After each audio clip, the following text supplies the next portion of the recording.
사사기 2장 6절에서 10절, 여기 10절에 있는 말씀, 여호와를 알지 못하는 다른 세대. 그래서 말씀 제목은 여호와를 알지 못한 다른 세대. 여기 10절에 그 세대에 모든 사람들 역시 죽어서 그 조상들에게 합류하였으며 그 외에 여호와를 알지 못하고 그분께서 이스라엘을 위해 행하신 일들도 알지 못하는 다른 세대가 일어났다. 여기 다른 세대라는 말은 아헤르도르 그런 말인데, 아헤르도르, 아헤르 하는 건 다른, 또 하나의 뒤따르는, 이렇게 따라간다는 거지. 그런 세대라는 건 도르 그러죠. 도르. 한 세대, 두 세대. 그 이제 여호수아가 가나안 땅을 점령하고 그 여호수아가 죽었습니다. 여호수아는 110세에 죽었다 이렇게 여기 말씀하고, 그 다음에 그 여호수아하고 같이 가나안 땅을 점령할 때 앞장서서 일하던 장로들, 특히 그 하나님이 하신 역사들을 많이 봤는데, 하나님이 하신 역사, 이제 여호수아서에 보면은 그 요단강 갈라지는 역사, 그 하나님의 역사를 보는 게 신앙이 아주 견고해지는데 도움이 많이 되거든요. 그리고 그 아이성 점령할 때 전심전력으로 나가지 않으니까 실패하더라, 이런 거. 또 여러 가지 그 역사를 그 본 장로들이 있었는데 그 장로들도 다 죽었습니다. 그래서 이 사사기가 약 한 400년 기간 봅니다. 350년에서 400년. 그러니까 이제 한 세대, 한 두어 세대가 지나간 거예요. 지나고 나니까, 그러니까 사람들이 여호와를 알지 못하는, 여호와를 알지 못하고 이스라엘 위해서 하나님이 행하신 역사, 행하신 일, 이거를 알지 못하는 다른 세대가 이렇게 일어났다 말씀하고 있습니다. 그래서 이제 오늘날로 말하면은 이제 이거는 무슨 이제 국가적으로도 한 세대, 이제 우리나라로 말하면은 이제 복음이 들어와서 평양 대부흥을 일으키고 그 세대 이제 믿고 그때 부흥의 역사를 체험한 그런 세대들이 이제 거의 다 돌아가셨다고 봐야 돼요. 한경직 목사님 같은 분, 또 여러 이병규 목사님, 이런 분들이 우리나라의 1907년경 평양 대부흥, 아주 하나님의 역사가 우리나라에 아주 이렇게 역사가 일어나는 그 시대에 은혜 받은 사람들, 그때 이제 하나님께서 하신 역사를 많이 보고, 그런 분들은 이제 연세들이 많고, 그래서 돌아가신 분들도 많고, 그리고 또 지금 이 시대를 봐서, 교회마다 연세든 신분들이 많답니다. 교회마다. 요번에 어버이날 교회에서 이렇게 선물들 좀 해주잖아요. 어느 교회는 절반 이상 드렸대, 절반. 그것도 70세 이상인데. 그리고 이 젊은 사람들은 이제 별로 없고, 교회마다 옛날에 은혜 받던, 우리나라 한참 교회가 부흥하던 시절, 우리나라 교회가 1980년 88 올림픽 전후에서 많이 부흥을 했습니다. 그때는 하나님의 은혜를 많이 주니까 사람들이 그때 당시는 십자가만 꽂으면 교회가 된다 할 정도로 개척교회 하는 것도 아주 힘있게 하려고 그러고 신학생 지망하는 사람들이 많았고, 이제 그런데 특히 이번에 코로나가 들어오고 나서 그 전부터 이제 조짐은 보였죠. 이제 교회 안에 젊은 사람들이 점점 줄고 또 주일학교들이 잘 모이질 못하고 그런 상황이 이제 코로나로 많은 어려움을 이렇게 겪게 된 것입니다. 그러면 이제 앞으로 이 다음 세대, 여긴 다른 세대라 그러는데 다른 세대는 또 하나의 한 세대 이렇게 이제 흘러가는 거죠. 그 다음 세대 이거 앞으로 어떻게 되겠느냐, 이거를 우리가 좀 생각을 해봐야 됩니다. 그래서 우리가 여호와를 알지 못하는 다음 세대를 위해서 어떻게 되겠는가? 첫째는 안타까워하는 마음이 있어야 됩니다. 안타까워하는 마음. 여기 이제 2장에 보면은 이제 뭐라고 말을 하는 거면 2장 1절 한번 읽어보세요.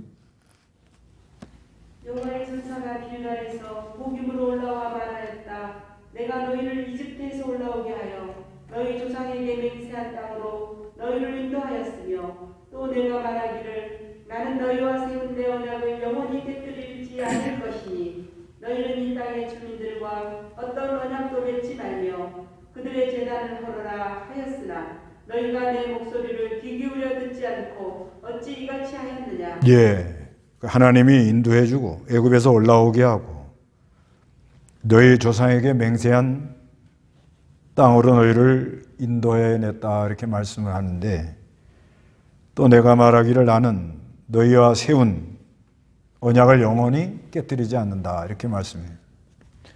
하나님께서 이렇게 약속해 준 말씀, 그 약속의 말씀을 믿고 끝까지 따라가야 되는데, 이스라엘 백성들이 가나안 땅에 들어가서 그 가나안 땅에 그 사람들하고 맺어서는 안 될 언약을 맺었다는 거예요. 또 우상을 섬기고. 이제 그러다 보니까 그 사람들이 옆구리에 가시가 되고 올무가 되었어요. 그래서 이 천사의 사자가 와서 말해줄 때 이 사람들이 소리 높여 울었다 해서 그 지역을 복임이라 그랬답니다. 복임. 복임이라는 말은 우는 자들. 그래서 그 시대가 이렇게 이제 흘러나가면서 점점 믿음에서 떠나는 걸 볼 때 아주 안타까워야 됩니다. 지금이 그렇잖아요. 점점 그 시대에 이렇게 지나가면서 바른 거를 말하면 잘 듣지를 않아요. 바른 거를 말하면 잘 듣지 않고 사람의 감정이라든가 그저 인문학적인 좋은 말 이런 걸 말해주면 다들 또 좋다 이렇게 하고, 이게 점점 갈수록 믿음 없는 세대들, 그 믿음 없는 세대들을 볼 때 아주 안타까워야 된다 하는 그런 말씀입니다. 이 다른 세대가 들어와서 믿음이 이제 없어질 걸 내다보고 벌써 하나님께서 이 출애굽, 애굽에 정살이한 게 한 400년이고 출애굽고 해서 가나안 땅 통과한 게 한 40년 보고 가나안 땅 들어와서 350년. 그러니까 출애굽할 당시에, 그러니까 400년 전에 미리 말을 해놨어요. 출애굽기 12장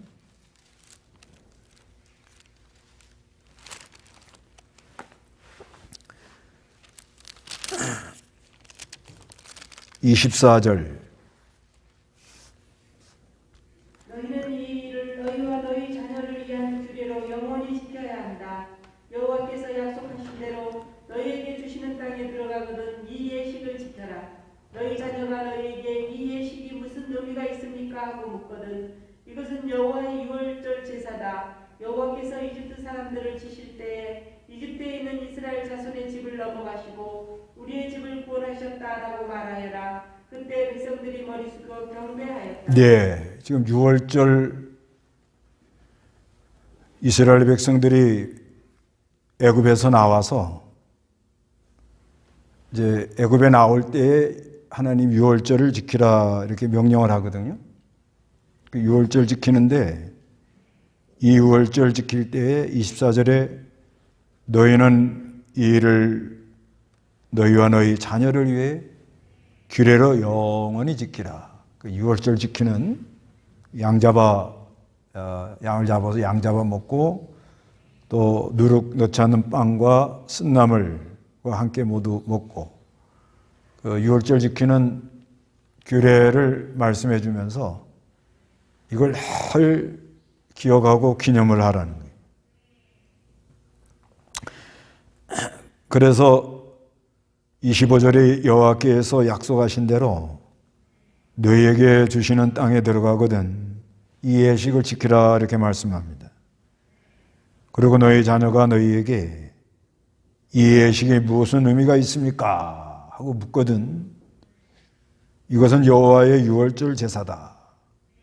그 여호와의 유월절 제사다 하는 것은 장차 그리스도가 오셔서 이제 피 흘려 주실 것, 피 흘려서 우리 죄를 사해 주시고 3일 만에 부활하심으로 구속을 완성해서 우리를 구원해 주실 거다. 죄라는 문제를 해결해 줄 거다. 이거를 늘 가르치고 지키라 이렇게 말하는 거예요. 그건 왜 그러냐? 벌써 하나님은 알고 있는 거예요. 여호와를 알지 못하고 하나님이 행한 일을 알지 못하는 세대가 나와서 우상을 따라가니까 그러니까 벌써 내다보시고 말씀해 준 거예요. 여호와께서 이집트 사람들을 치실 때에 이집트에 있는 이스라엘 자손의 집을 넘어가시고 우리 집을 구원했다 라고 말해주라는 거예요. 할 얘기를 해주라는 거예요. 요즘으로 말하면은 부모들이 늘 구원받은 것에 대한 감격하는 그런 모습을 보여주라 이 말이죠. 구원받은 것에 대한 늘 구원받은 것에 대해서 늘 감사하고 아무리 어렵고 힘들고 그런 어려움을 당해도 나 같은 죄인까지도 찾아오신 주님, 그 찬송처럼 그럴 때 그 자녀들이 그걸 보고 당장은 믿는다고 하지 않지만은 그게 평생 남아있거든요. 아무리 어렵고 아무리 힘들어도 주님이 날 위해 구원해 주신 유월절 지키라는 것은 장차 유월절 양 대신 예수 그리스도가 오셔서 십자가에서 죽으실 것을 예표하는 거란 말이에요. 그리고 요즘 요한복음 우리가 공부해 보니까 예수님이 유월절을 첫째 유월절 2장 13절이죠. 요한복음에. 거기도 나타나고 요한복음 6장 4절 두 번째 유월절 공생애 그리고 세 번째 유월절은 이제 12장부터 나와요. 그래서 12장에는 유월절 엿새 전에 그 다음에 유월절 전에 그 다음에 유월절 준비일 이렇게 나가죠. 그러는데 유월절은 얘기가 안 나와요. 안 나오고 요한복음 20장 1절에 안식 후 첫날 유월절 지나고 그 다음날 아침에 일찍 여인들이 향품을 가지고 올라가잖아요. 유월절 내용은 안 나오는 건 왜 그러냐? 예수님이 무덤에 계셨기 때문에.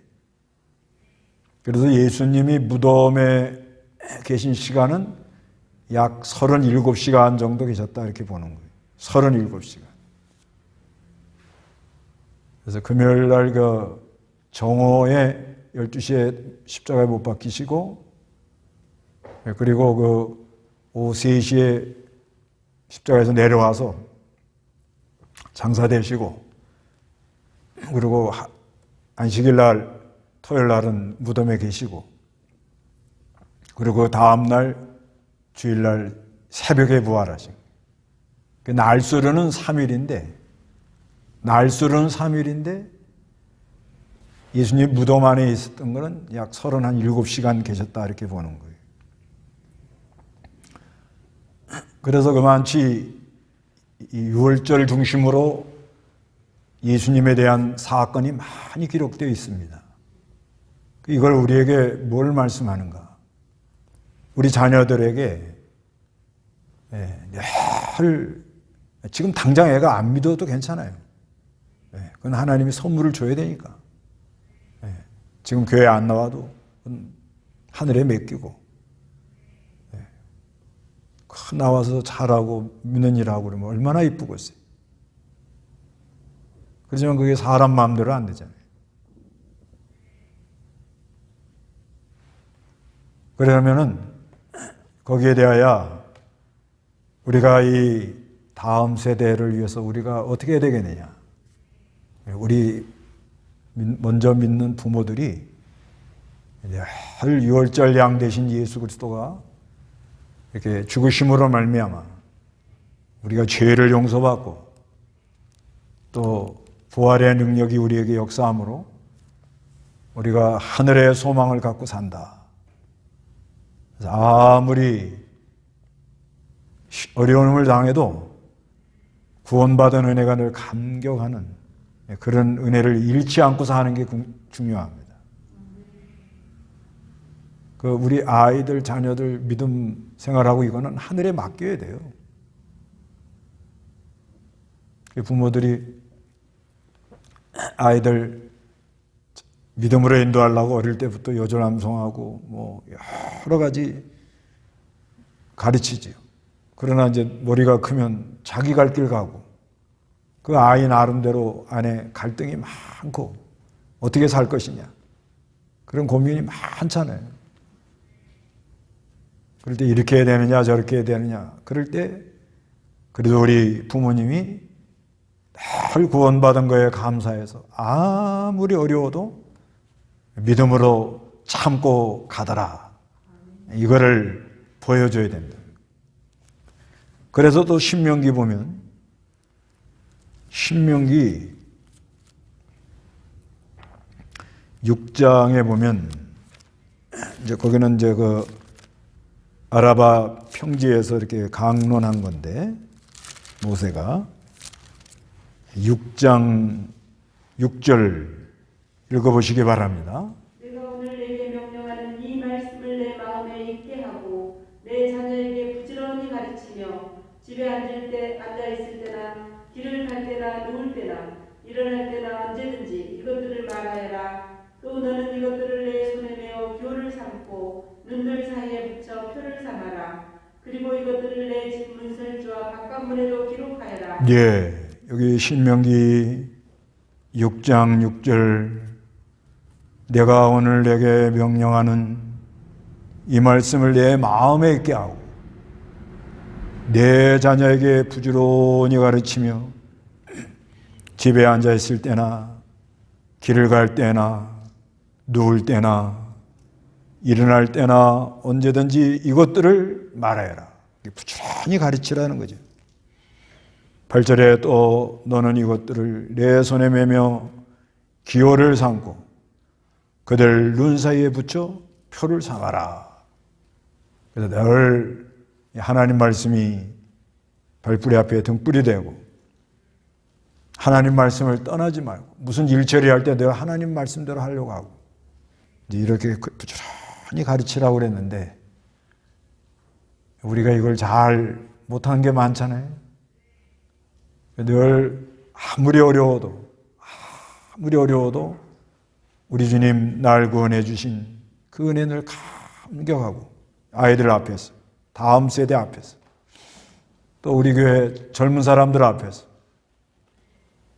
교회 목사도 늘 구원해 주신 은혜에 감사하면서 살고 아무리 힘들어도 희망을 잃지 않고 그리고 부지런히 가르치고 교회 직분자들도 그렇고 이게 잘 안 됐잖아요. 지내보니까 그래서 안타까워하는 거죠. 그래서 안타까워하는 거예요. 난 다 잘했다 이렇게 말하기가 어렵습니다. 그래서 늘 구원의 은혜에 감격하며 모든 걸 통과하며 얼굴에 기쁨을 잃지 않고 살았는가. 우리가 한번 돌이켜보고 또 부지런히 아이들 여절암송 그 전에 그 이병규 목사님 기도원 가면 아이들만 오면 무조건 요절 한번 해봐라. 요절 한번 해봐라. 근데 요즘 와서 많이 어른이 그러셨구나. 한참 어릴 때 이 요절 암송하는 게 중요하니까 그렇게 애들 붙잡으면 요절 외워봐. 요절 외워봐. 그래서 좀 안타까워하는 마음. 그래서 에레미야가 2장 19절에 일어나라. 그 밤 초저저녁에 부르짖어라. 내 마음을 주님의 얼굴 앞에 물같이 쏟아 놓아라. 길 어기마다 굶주려 실신한 내 어린 자녀의 생명을 위해 내 손을 주님을 향하여 들어라. 이렇게 말씀합니다. 안타까워하는 거지. 누가복음 23장 28절에도 예수께서 돌아서서 그 여자들에게 말씀하셨다.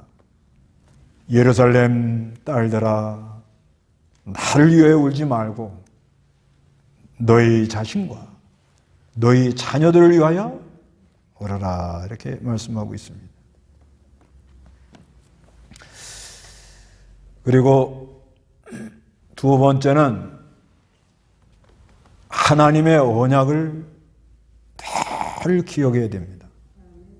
여기 본문에 보면 언약을 버렸다 이 말이 두 번 나와요. 사사기 3장 1절에 여호와의 천사가 길갈에서 복임으로 올라와 말하였다. 내가 너희를 이집트에서 올라오게 하여 너희 조상에게 맹세한 땅으로 너희를 인도하였으며 또 내가 말하기를 나는 너희와 세운 내 언약을 깨뜨리지 않을 것이니 언약을 깨뜨리지 않는데 너희가 이 언약을 배반하고 나갔다. 이렇게 말씀하는 거죠. 그 다음에 2장 20절에 여호와께서 이스라엘에게 진노하며 말씀하셨다. 내가 그들의 조상에게 명령한 내 언약을 이 백성이 버리고 내 목소리를 귀를 기울여 듣지 않았으며 이렇게 말하는. 그래서 우리가 이 하나님을 모르는 다른 세대가 일어나서 하나님도 모르고 하나님 하신 일도 몰라요. 그래서 믿음으로 나가지 않고 그 신앙에서 벗어날 때 굉장히 마음이 아프죠. 앞으로 어떻게 될 건가? 그래도 하나님의 언약을 늘 기억하라는 건 뭐냐? 이 하나님이 하신 언약은 아브라함에게 한 것인데 하나님이 아브라함에게 언약을 하고 하나님이 친히 지키겠다 이렇게 말씀을 했단 말이에요. 그 창세기 15장에 보면 언약 재결할 때 그 짐승을 쪼개놓고 횃불이 지나갑니다. 하나님이 직접 지나간다는 거예요. 그래서 이 언약을 세우시고는 하나님이 친히 그 언약을 이루실 거다. 이렇게 우리에게 약속을 하는 거예요. 그래서 사람은 그 하나님이 약속한 그 약속을 믿지 않고 떠나잖아요. 오늘 여기도 2장에도 보면 2장 11절에 이스라엘 자손이 여호와 보기에 악을 행하고 바알들을 섬겨. 그 하나님이 언약한 그 언약대로 하나님을 섬겨야 되는데 바알들을 섬겨서 12절에 그들이 이집트 땅에서 자신들을 인도하여 내신 여호와 자기 조상들의 하나님을 버렸다는 거예요. 자기 주변의 백성들이 섬기는 다른 신을 쫓아 그 신들에게 절하여 여호와를 분노케 했다. 분노. 그들이 여호와를 버리고 바알과 아스타를 섬겼으므로 여호와께서 이스라엘에게 진노하사 그들을 약탈자의 손에 넘겨. 누가 넘겨줘요? 하나님이 넘겨주니까 약탈당하게 하시고 뒤에 있는 원수들의 손에 그들을 팔아 넘겨버렸다는 거예요. 그들이 원수들 앞에서 더 이상 버틸 수 없으며 15절에 그들이 가는 곳마다 여호와께서 말씀하시고 맹세하신 대로 여호와의 손이 그들에게 재앙을 내리심으로 그들이 고통이 아주 심해졌다는 거예요. 그런데 우리 하나님은 언약을 해놓고 친히 지키시는 분이 되어서 16절에 여호와께서는 사사들을 세우시고 약탈자의 손에서 그들을 구원해 주시는 분이다. 그 17절에 그들이 사사들의 말도 듣지 않았으니 곧 그들이 다른 신들을 따라가 음란하게 섬기고 그 신들에게 절하였으며 자기 조상들의 길에서 속히 떠나 여호와의 명령에 순종하며 하여 행하던 조상들처럼 행하지 않았다. 그래서 하나님은 어느 시대나 그 언약을 체결하고는 하나님은 꼭 지킨다. 꼭 지키는 분인데 우리가 떠나는 거예요. 우리가 떠나는데 그런데 하나님은 우리가 떠났어도 어떻게 된다고요? 우리가 떠나면 어떻게 하신다고? 분노하시죠. 그 다음에 원수들에게 어떻게 팔아? 넘겨버리고 그리고 아주 심한 고통을 내려서 그래서 하나님께로 돌아갈 마음을 먹도록 만든다는 거예요. 우리 다음 세대도 하나님이 약속한 백성이라면 이제 전제하는 거예요. 그러니까 택한 백성이라고 믿고 예수 믿는 가정에 태어난 자녀니까 하나님께서 택한 백성이라고 택한 백성으로 쳐줄 걸 믿고 하나님의 이 언약 체결, 너는 내 백성이다, 내 자녀다. 언약이라는 건 하나님은 우리 하나님이고 우리는 하나님 백성. 우리 하나님이 걸어가니 우리도 걸어간다. 그게 이제 언약 체결하는 거잖아요. 그 아이들이 믿음으로 나가지 않는다 할지라도 우상 섬기고 다니고 그러면 하나님이 사랑하는 백성을 불러내려고 분노하시다가 원수의 손에 팔아넘기면 재앙이 들어오면 고통스러울 때 하나님께로 돌아가려는 마음을 갖도록 한다. 특히 여기 신음하도록 만들어요. 신음. 18절 다 같이 읽어봅니다. 여호와께서 그들을 위해 사사들을 세우셨을 때 여호와께서 그 사사와 함께 하셔서 그 사사가 사는 날 동안에는 그들을 원수들의 손에서 구원하셨다. 이는 그들이 압박과 괴로움을 받아 신음함으로 여호와께서 그들을 치근히 여기셨기 때문이다. 그래서 이제 하나님이 언약된 백성, 사랑하는 백성은 가다가 낑낑대고 힘들어하고 이제 하나님께로 돌아가 볼까? 탕자와 같이 아버지 재산 가지고 멀리 가서 허랑방탕하다가 다 잊어버리고 거기서 주염 열매를 먹으며 너무나도 한심하게 된 상태에서 우리 아버지 집에는 먹을 것도 많고 품꾼도 많은데 내가 이제 아버지께로 돌아가자. 그런 은혜가 있을 걸 믿으시기 바랍니다. 하나님이 돌린단 말이에요. 왜? 하나님은 언약하시고 친히 지키는 분이기 때문에.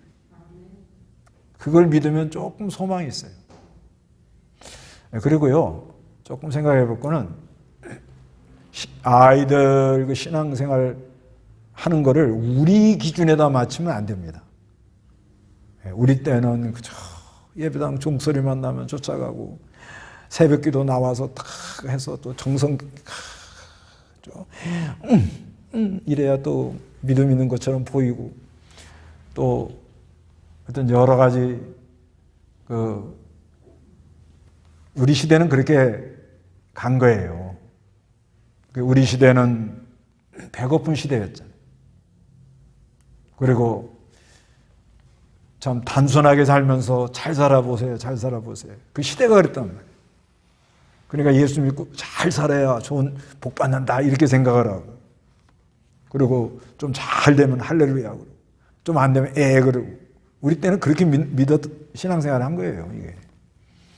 그래서 우리가 한참 클 때, 한참, 그러니까 우리가 그 한참 클 때가 1970년대, 70년대에서 80년대, 한참 우리 젊을 때 그때 복음이 엄청나게 퍼진 거예요. 그때는 뭐 누구든지 교회 가고 싶어서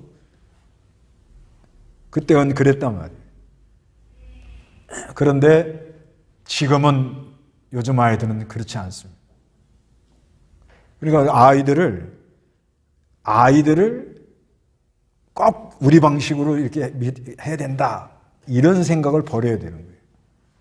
그 애들 그러잖아요. 너 하나님 잘 섬겨라 그러면 걱정 마. 나 기도하고 하나님 믿고 있어. 그러잖아요. 자기 나름대로 하나님하고 뭔가 이렇게 교통을 한다는 얘기예요. 의식을 하고 있다는 얘기다. 단지 그저 교회 가면 불편하고 또 코로나 때문에 또 외부 사람이 오면 레이저를 쏘고 이러니까 조심해서 그런 거지. 나름대로 자기 나름대로 그 어릴 때 들은 말씀 이런 걸 생각하면서 나름대로 열심히 하는 애들도 있다는 거예요. 그래서 뭐 요즘은 도움을 받으려면 얼마든지 도움 받을 수 있잖아요. 얼마든지. 그래서 우리 시대하고는 좀 바뀌었다. 이거를 우리가 좀 인정하고, 요즘은 아이들이 엄청난 이 아주 복잡다단한 그런 사회에서 사는 거예요. 그러니까 CPU로 말하면, CPU는 이렇게 컴퓨터 이렇게 돌아가는 그 운영 체계인데, 우리는 하나밖에 없는 거예요. 하나 하면은 두 개를 생각을 못 하잖아요. 요즘 애들은 노트북 보면서, 휴대폰 보면서, 태블릿 보면서 세 개를 동시에 보고 해요, 동시에. CPU가 3개, 4개가 돌아가는 거예요. 운영체제가. 근데 자꾸 운영체제가 하나로 돌아가는 거기다가 맞추려고 하니까 답답하잖아요. 그러지 말고 반드시 하나님은 뭘 지키신다? 언약을 스스로 지킨단 말이에요. 스스로. 그러니까 택한 백성 가정에 태어났으니까 그래도 믿음을 우리 집에 선물로 줬잖아요. 그걸 먼저 우리가 믿었잖아요.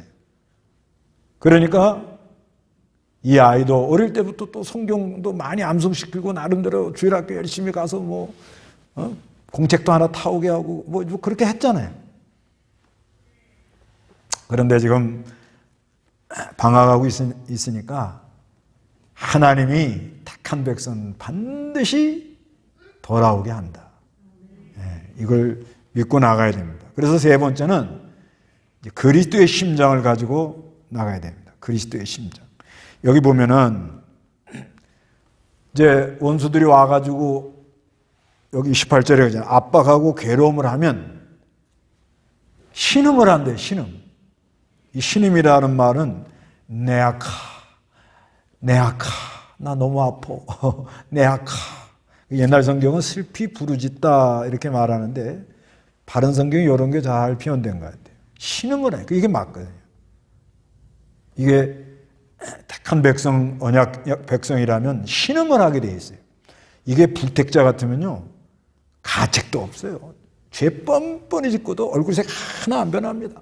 아주 사람이 교만하고 악해요. 그러나 택한 백성이라면 신음을 하는 거예요. 왜 신음을 하느냐? 하나님의 백성은 일급수에서 살아야 돼. 좋은 물, 은혜로운 강, 생명수의 강.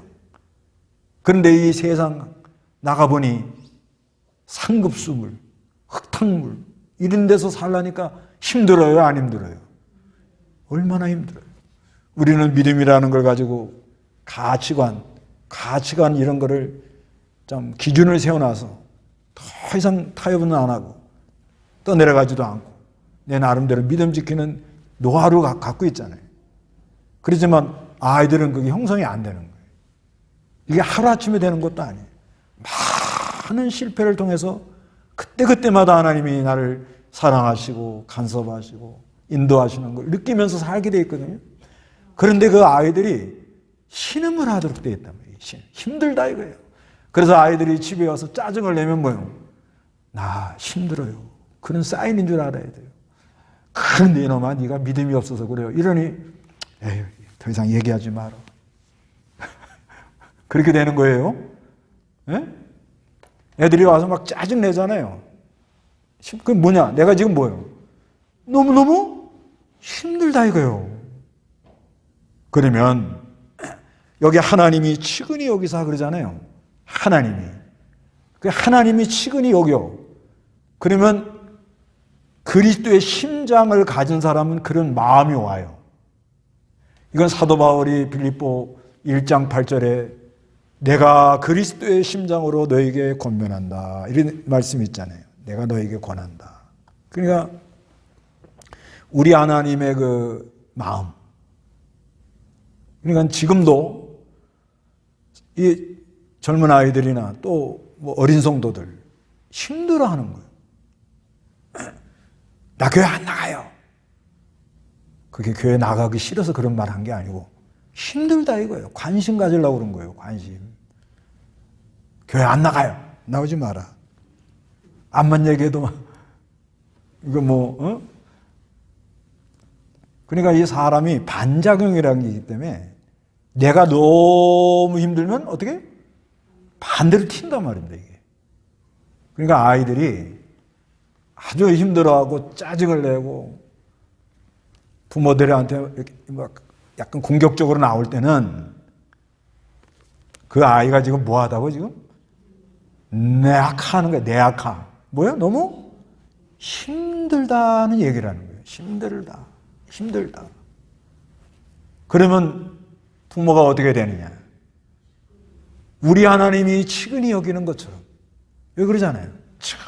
그러니까 우리는 그리스도와 연합이 돼서, 그리스도를 믿고 연합이 돼서 그리스도의 심장으로 그 아이들을 돌보고 마음을 써야 된다는 거예요. 내가 부모다. 왜 내 말 안 듣냐 이놈아. 그렇게 나가다간 저주받아. 이러지 말고 이렇게 하나님을 떠나 우상 섬기다가 원수들의 발굽 앞에 짓밟혀서 고통받는 그 백성들, 압박과 괴로움에 있는 그 백성들의 그 신음소리를 들으시고 어떻게 해요? 불쌍히 여겨 치근히 여겼다는 나음이라는 말이에요. 그래서 이 하나님이 치근히 여기는 그 가운데 비전이 생기는 거예요. 항상 그렇게 되어 있어요. 하나님이 불쌍히 여기는 창세기 6장 6절에도 그 홍수 사람들이 자꾸 타락하니까 하나님께서 그들을 떠나서 내버려 두잖아요. 내버려 두지만 그 6장 6절에 보면은 하나님이 후회하시다. 그런 말이 나오죠. 후회한다. 그게 나음이에요. 나음. 이건 뭐냐면 불쌍히 여긴다는 거예요. 불쌍. 그래서 마태복음 9장 36절에 목자 없는 양처럼 유리하는 하나님의 백성들을 볼 때 불쌍히 여긴다. 스폴랑크니조마이라고. 이건 애끓는 마음. 그래서 그리스도와 연합이 된 사람은 그런 마음이 와요. 부모들이 이런 마음을 가지시기 바랍니다. 애끓는 마음. 그래, 넌 하나님 백성인데 1급수에서 놀아야 될 아이가 3급수에서 놀고 살라니 얼마나 네가 힘드냐. 그러니까 하나님이 그 아이들을 치근히 여긴단 말이에요. 하나님이 누가 치근히 여겨요? 하나님이 치근히 여기는데 그 마음이 누구에게 오는 거예요? 나에게 오는 거예요. 나에게. 그래서 우리가 신방도 가고 영혼을 돌봐주기도 하고. 그래서 저는 요즘 많이 고민하는 게 진짜 예수 믿는 본질이 무엇이며 그리스도의 심장으로 돌봐주는 게 무엇이냐. 요즘 많이 고민합니다. 이 코로나 딱 겪어보니까 남을 위해서 도와준다, 선교한다, 복음 전한다, 개척교회를 열심히들 하는데 진짜 예수 믿는 건 뭐고? 진짜 왜 우리를 세워서 내가 뭘 어떻게 해야 되겠느냐? 진정으로 가는 게 뭐냐? 이게 참 고민이에요, 고민. 진정으로 하냐? 진짜 우리가 힘들어하는 사람 볼 때, 신음하는 사람들을 볼 때, 그 사람 정죄하고 재판장 자리에서 이렇다 저렇다 이렇게 따지고 그런 자리에 있지 말고 진정으로 그리스도의 마음을 가짐으로 우리 하나님이 그 영혼을 치근히 여겨서 내 마음에도 그 영혼에 대한 불쌍한 마음이 진정으로 와서 주님을 순종하느라고 나가다 보면 우리 하나님이 호련히 그 영혼에 빛을 비춰줄 걸 믿습니다. 네, 그런 은혜가 우리에게 있으시기를 바랍니다. 다 같이 기도하겠습니다.